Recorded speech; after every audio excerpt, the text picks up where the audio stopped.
A high-profile research and practice forum, Blockchain, dialogue between business and authorities, was held in Moscow on April 13, 2017.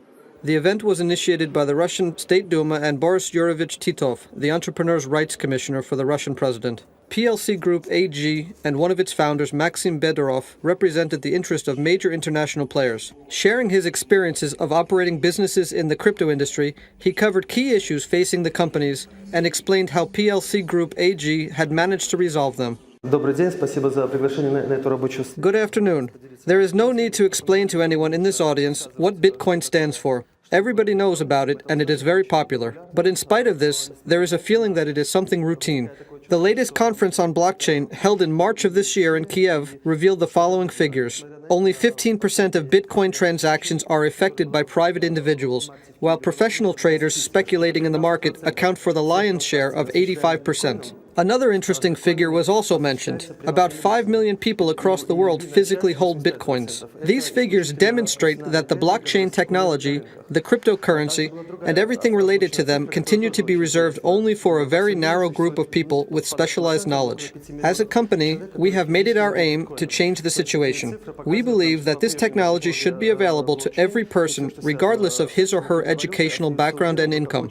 On the road to this objective, we had to address a whole array of legal issues. When we enter a new country, specifically Russia, we line up a group of experts to analyze a legal basis for our company's operations. And here are some issues we have faced. As we have already heard today, what is a Bitcoin? We cannot arrange legal sales of Bitcoins in the territory of the Russian Federation today.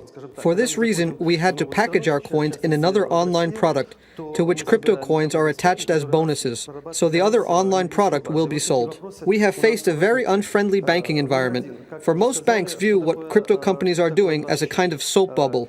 So we cannot open a conventional bank account either in Europe or in Russia, specifying transactions in crypto coins as our line of business. This is precisely why we had to get a license from the European Payment Institution, though our business model did not originally provide for such a move. That is, we had to become a mini bank in order to offer our users a certain financial infrastructure.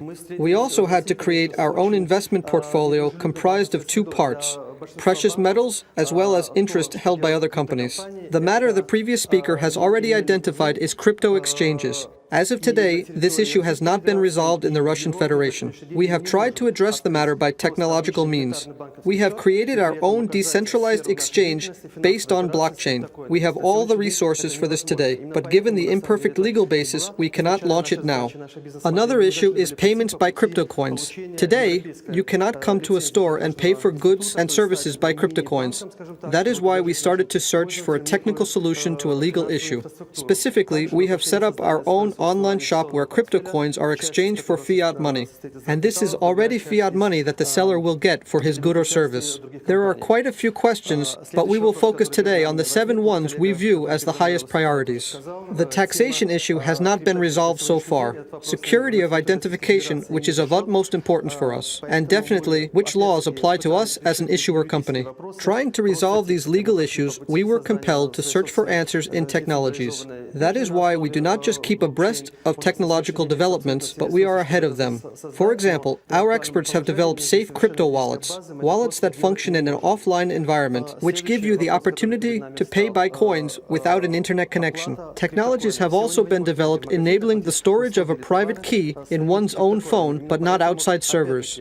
And here is the way we see the crypto industry market today. We need to design a very complex technological infrastructure and a highly complex financial infrastructure in order to comply with legislation. So our message is the following. We compare the crypto industry players with a flock of birds flying over a field looking for a welcoming spot.